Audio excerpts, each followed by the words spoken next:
بسم اللہ الرحمن الرحیم۔ حضرت جابر بن عبداللہ رضی اللہ تعالیٰ عنہ روایت کرتے ہیں کہ رسول اللہ صلی اللہ علیہ وسلم نے فرمایا، غریب و نادار مسلمان مالدار مسلمان سے 40 سال پہلے جنت میں داخل ہوں گے۔ حضرت عائشہ رضی اللہ تعالیٰ عنہ فرماتی ہیں کہ ہمیں نبی کریم صلی اللہ علیہ وسلم نے اس بات کا حکم فرمایا ہے کہ ہم لوگوں کے ساتھ ان کے مرتبے کا لحاظ کر کے برتاؤ کیا کریں۔ حضرت ابو ہریرہ رضی اللہ تعالیٰ عنہ روایت کرتے ہیں کہ نبی کریم صلی اللہ علیہ وسلم نے فرمایا، غریب مالداروں سے آدھے دن پہلے جنت میں داخل ہوں گے اور اس آدھے دن کی مقدار 500 سال ہوگی۔ حضرت ابو سعید رضی اللہ تعالیٰ عنہ سے روایت ہے کہ میں نے رسول اللہ صلی اللہ علیہ وسلم کو فرماتے ہوئے سنا، یا اللہ مجھے مسکین طبیعت بنا کر زندہ رکھیے، مسکینی کی حالت میں دنیا سے اٹھا لے اور میرا حشر مسکینوں کی جماعت میں فرمائیے۔ نبی صلی اللہ علیہ وسلم نے فرمایا، جب اللہ تعالیٰ کسی بندے سے محبت فرماتے ہیں تو اس کو دنیا سے اس طرح بچاتے ہیں جس طرح تم میں سے کوئی شخص اپنے مریض کو پانی سے بچاتا ہے۔ حضرت ابو درداء رضی اللہ تعالیٰ عنہ فرماتے ہیں کہ میں نے رسول اللہ صلی اللہ علیہ وسلم کو یہ ارشاد فرماتے ہوئے سنا، مجھے کمزوروں میں تلاش کیا کرو، اس لیے کہ تمہاری کمزوری کی وجہ سے تمہیں روزی ملتی ہے اور تمہاری مدد ہوتی ہے۔ حضرت جابر رضی اللہ تعالیٰ عنہ سے روایت ہے کہ نبی کریم صلی اللہ علیہ وسلم نے فرمایا، 3 خوبیاں جس شخص میں پائی جائیں اللہ تعالیٰ قیامت کے دن اس کو اپنی رحمت کے سائے میں جگہ عطا فرمائیں گے اور اسے جنت میں داخل کر دیں گے۔ کمزوروں سے نرم برتاؤ کرنے والے، غریبوں سے مہربانی کا معاملہ کرنا اور غلام ماتحت لوگوں اور نوکر چاکروں سے اچھا سلوک کرنا۔ نبی صلی اللہ علیہ وسلم نے فرمایا، جب اللہ تعالیٰ لوگوں سے محبت فرماتے ہیں تو ان کو مصیبتوں میں ڈال کر آزماتے ہیں، چنانچہ جو صبر کرتا ہے اس کے لیے صبر کا اجر لکھ دیا جاتا ہے اور جو بے صبری کرتا ہے تو اس کے لیے بے صبری لکھ دی جاتی ہے، پھر وہ روتا پیٹتا ہی رہتا ہے۔ حضرت ابو ہریرہ رضی اللہ تعالیٰ عنہ روایت کرتے ہیں کہ نبی کریم صلی اللہ علیہ وسلم نے فرمایا، اللہ تعالیٰ کے یہاں ایک شخص کے لیے ایک بلند درجہ مقرر ہوتا ہے، لیکن وہ اپنے اعمال کے ذریعے اس درجے تک نہیں پہنچ پاتا تو اللہ پاک اس کو ایسی چیزوں میں مثلاً بیماریوں اور پریشانیوں وغیرہ میں مبتلا کرتے رہتے ہیں جو اسے ناگوار ہوتی ہے، یہاں تک کہ وہ ناگواریوں کے ذریعے اس درجے تک پہنچ جاتا ہے۔ حضرت ابو سعید خدری رضی اللہ تعالیٰ عنہ اور حضرت ابو ہریرہ رضی اللہ تعالیٰ عنہ سے روایت ہے کہ نبی کریم صلی اللہ علیہ وسلم نے فرمایا، مسلمان جب بھی کسی تھکاوٹ، بیماری، فکر، رنج و ملال، تکلیف اور غم سے دوچار ہوتا ہے، یہاں تک کہ اگر اسے کوئی کانٹا بھی چبھتا ہے تو اللہ پاک اس کی وجہ سے اس کے گناہوں کو معاف فرما دیتے ہیں۔ حضرت عائشہ رضی اللہ تعالیٰ عنہ فرماتی ہیں کہ میں نے رسول اللہ صلی اللہ علیہ وسلم کو یہ ارشاد فرماتے ہوئے سنا، جب کسی مسلمان کو کانٹا چبھتا ہے یا اس سے بھی کم کوئی تکلیف پہنچتی ہے تو اس کے بدلے اللہ تعالیٰ کی طرف سے اس کے لیے ایک درجہ لکھ دیا جاتا ہے اور اس کا ایک گناہ معاف کر دیا جاتا ہے۔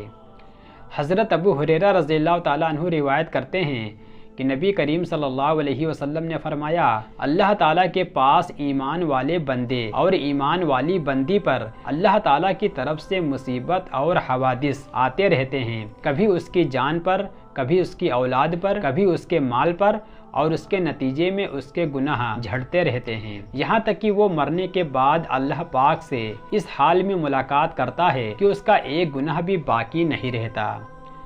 حضرت انس بن مالک رضی اللہ تعالیٰ عنہ روایت کرتے ہیں کہ رسول اللہ صلی اللہ علیہ وسلم نے فرمایا، اللہ تعالیٰ جب کسی بندے کو جسمانی بیماری میں مبتلا کرتے ہیں تو اللہ تعالیٰ فرشتوں کو حکم دیتے ہیں کہ اس بندے کے وہی سب نیک اعمال لکھتے رہو جو یہ تندرستی کے زمانے میں کیا کرتا تھا، پھر اگر اس کو شفا دیتے ہیں تو اسے گناہوں سے دھو کر صاف فرما دیتے ہیں، اور اگر اس کی روح قبض کر لیتے ہیں تو اس مومن کی مغفرت فرماتے ہیں اور اس پر رحم فرماتے ہیں۔ حضرت شداد بن اوس رضی اللہ تعالیٰ عنہ رسول اللہ صلی اللہ علیہ وسلم سے حدیث قدسی میں اپنے رب کا یہ ارشاد نقل کرتے ہیں، میں اپنے بندوں میں سے کسی مومن بندے کو کسی مصیبت، پریشانی، بیماری وغیرہ میں مبتلا کرتا ہوں اور میری طرف سے اس بھیجی ہوئی پریشانی پر راضی رہتے ہوئے میری حمد و ثنا کرتا ہے تو میں فرشتوں کو حکم دیتا ہوں کہ اس کے تمام نیک اعمال کا ثواب ایسے ہی لکھتے رہو جیسا کہ تم اس کی تندرستی کی حالت میں لکھا کرتے تھے۔ حضرت ابو ہریرہ رضی اللہ تعالیٰ عنہ روایت کرتے ہیں کہ نبی کریم صلی اللہ علیہ وسلم نے فرمایا، کسی مسلمان بندے اور بندی پر مسلسل رہنے والا اندرونی بخار یا سر کا درد ان کے گناہوں میں سے رائی کے دانے کے برابر بھی گناہ کو نہیں چھوڑتے، اگرچہ ان کے گناہ احد پہاڑ کے برابر ہوں۔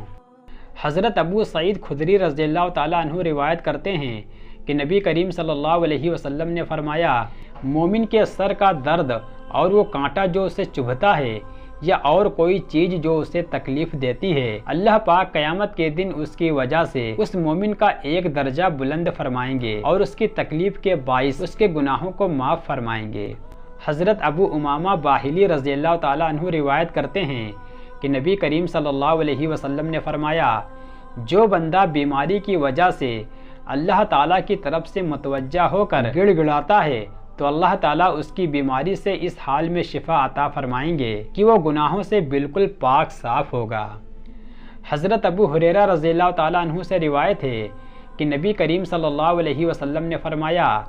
جس شخص کو ایک رات بخار آئے اور وہ صبر کرے اور اس بخار کے باوجود اللہ تعالیٰ سے راضی رہے تو اپنے گناہوں سے اس طرح پاک صاف ہو جائے گا جیسا کہ اس دن تھا جس دن اس کی ماں نے اسے جنا تھا۔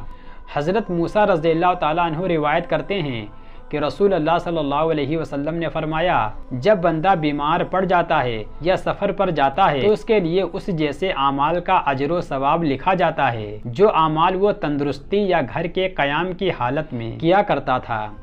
حضرت ابو سعید رضی اللہ تعالیٰ عنہ روایت کرتے ہیں کہ نبی کریم صلی اللہ علیہ وسلم نے فرمایا،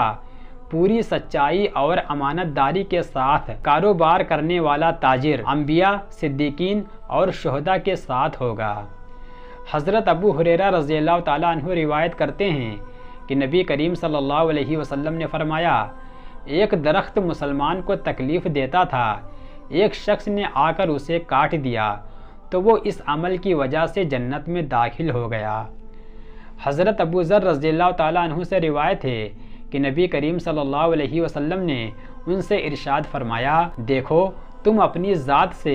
نہ کسی گورے سے بہتر ہو نہ کسی کالے سے، البتہ تم تقوی کی وجہ سے افضل ہو سکتے ہو۔ نبی کریم صلی اللہ علیہ وسلم نے فرمایا، تاجر لوگ قیامت کے دن گنہگار اٹھائے جائیں گے سوائے ان تاجروں کے